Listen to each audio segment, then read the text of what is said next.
ભર ચોમાસામાં સારો વરસાદ ન થતા ખેડૂતોની માઠી દશા બેસી ગઈ છે। ત્યારે હવે એમના પાક આ આકરા તડકા સહન નહીં કરી શકે અને જેથી કુદરતના માર સામે ઝઝૂમતા ખેડૂતો હવે સરકાર પાસે સહાયની આશા રાખી રહ્યા છે। અને સમાચારો પણ જોવા છે। સાબરકાંઠા જિલ્લાના ઉત્તર ભાગમાં મેઘરાજાની અછતને કારણે ખેડૂતોની ચિંતામાં પણ મોટો વધારો થયો છે। ઈડર, વડાલી, ખેડબ્રહ્મા, વિજયનગર અને પોશીના સહિતના વિસ્તારોમાં ગત વર્ષની સરખામણીએ 40% કરતાં પણ ઓછો વરસાદ પડ્યો છે અને જેના કારણે ધરોઈ જળાશયમાં પણ હાલ માત્ર 50% જેટલો જ પાણીનો જથ્થો બચ્યો છે। હાલ ખેડૂતો માંગ કરી રહ્યા છે કે કેનાલ મારફતે નર્મદાનું પાણી પહોંચાડી અને ચેકડેમો તેમજ તળાવોને ભરવામાં આવે જેથી આ પાકને બચાવી શકાય।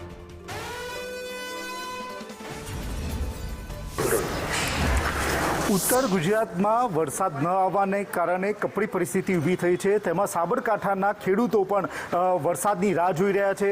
જોકે આ વખતે સૌથી ઓછો વરસાદ સાબરકાંઠામાં નોંધાયો છે। તેમાં ઈડર, વડાલી, ખેડબ્રહ્મા, વિજયનગર સહિત પોશીના પંથકમાં ઓછો વરસાદના કારણે ખેડૂતોની હાલાકી કફોડી બની છે કે અહીંના કયા કયા તાલુકો છે, કેવી પરિસ્થિતિ છે અને શું હાલાકી છે, ખેડૂત તરીકે શું કહેશો? ચાલુ સાલે અલ નીનોની અસરના કારણે સાબરકાંઠા જિલ્લામાં વડાલી તાલુકો, ઈડર તાલુકો, ખેડબ્રહ્મા, વિજયનગર, પોશીના અંતરિયાળ વિસ્તારોમાં વરસાદ ન હોવાના કારણે પાકની પરિસ્થિતિ નિષ્ફળ ગયેલી છે। વડાલી વિસ્તાર, ઈડર વિસ્તારમાં અત્યારે કપાસ, તુવર, મગફળી, સોયાબીન, શાકભાજીનું વાવેતર કરેલ છે, જે છેલ્લા એક માસની અંદર વરસાદ નહિવત પ્રમાણમાં થવાથી ગરમીનું પ્રમાણ ખૂબ જ રહેવાથી કપાસના પાકમાં જીવાતનું પ્રમાણ વધી ગયું છે। શાકભાજીમાં એવો જ પ્રોબ્લેમ થયેલો છે કે જે વાવેતર કરેલું એ આ વર્ષે બિલકુલ ફેલ થયેલ છે અને ખેડૂતોને પારાવાર નુકસાન થયેલ છે। વડાલી, ઈડર, પોશીના જે અમારો અંતરિયાળ વિસ્તાર છે એની અંદર વરસાદ ઓછો થવાના કારણે ખેતી અત્યાર સુધી તો ખેડૂતોએ ટકાવી છે। સહેજ વરસાદ એટલે કે અંદાજે 15 ઇંચ જેટલો વરસાદ અમારા વિસ્તારમાં થયો છે, જેના કારણે ખેતી અત્યાર સુધી તો ખેડૂતોએ ટકાવી રાખી છે। પણ હવે જો વરસાદ ના આવે તો ખેતીમાં જે ખેડૂતને જે ખર્ચો કરવાનો તે બધું થઈ ગયેલો છે, એટલે અત્યારે ખેડૂતને પરિસ્થિતિ બહુ ખરાબ છે અને ખેતી પણ નિષ્ફળ જાય એવી પરિસ્થિતિ છે।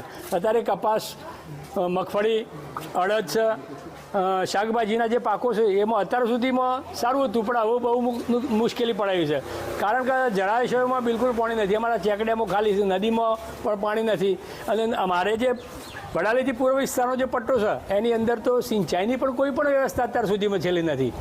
હાલમાં દુકાળ જેવી પરિસ્થિતિ હાલ હાજર જ છે અને ખેડૂતો માટે વરસાદ ના આવે, સરકારનો કોઈ લાભ ના મળે તો મહિના 2 મહિનામાં ખેતી 80% સુકાઈ જશે અને ખેડૂત બિચારો પાયમાલ થશે। સરકાર કોઈક લાભ આપે તો ખેડૂતો માટે સારું છે।